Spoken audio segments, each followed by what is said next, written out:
Doon sa hearing ninyo, meron ba ho kayong nakita na malfeasance, nonfeasance, misfeasance? Meron na po doon sa contractor. Okay. Malfeasance. Ano po? Ano particular po ang kanya pong pagkakamali o nilabag sa batas?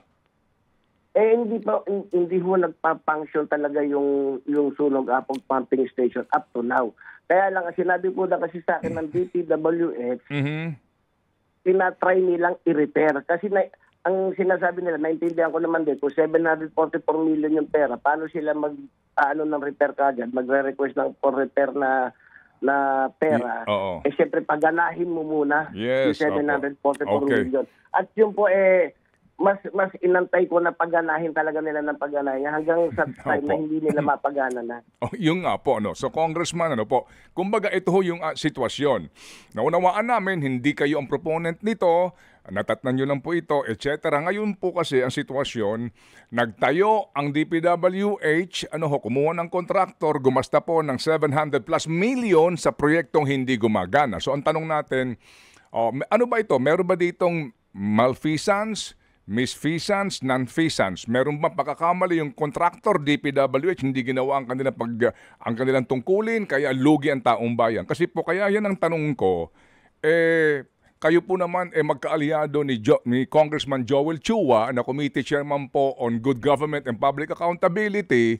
Hindi po ba nung natunugan ninyo na may malfeasance dito at misfeasance, hindi ba karapat-dapat lang kung totoong gusto nyo maparusahan ng kontraktor, agad kayo naghain na resolution o na privilege speech para imbestigahan ng komite ni Congressman Chua? Meron po yan. Meron po kaming resolution para imbestigahan yan ng good government. Lahat po yan, dokumentado po lahat yan. Asan po resolution po ninyo? Hindi ko po hawak-hawak, pero pagpasok pa lang po ng July 1, pinasok ko na ho yung resolution na yan to investigate. Okay, sige kung po. Bakit po? Ito po, Manong kung meron po kayong resolution, Congressman, kasi kayo po, nag-privilege speech kayo. I remember, kaya nga po nasimulan po yung investigasyon dito po kay VP Sara because you're holding people accountable, no? Kaya nga kami humahanga po sa inyo, nag-privilege speech kayo because you would like people to be accountable sa kanilang pagwawalda sa pera ng bayan, etc. So in this case po, kung naghain kayo ng resolution, pero nung nagkaroon ng investigasyon. Ganito po, Manong Pedro, para klaro lang po tayo, no? Nung malamang po yan, na may problema yan, September 4, 2023. Okay. Para po, para lang po klaro.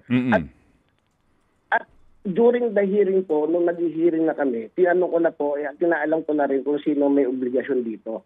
At pinangakuan naman ako ng DPWH na gagawin nila at patatakbuhin nilang pilit yung sunog apong pumping station.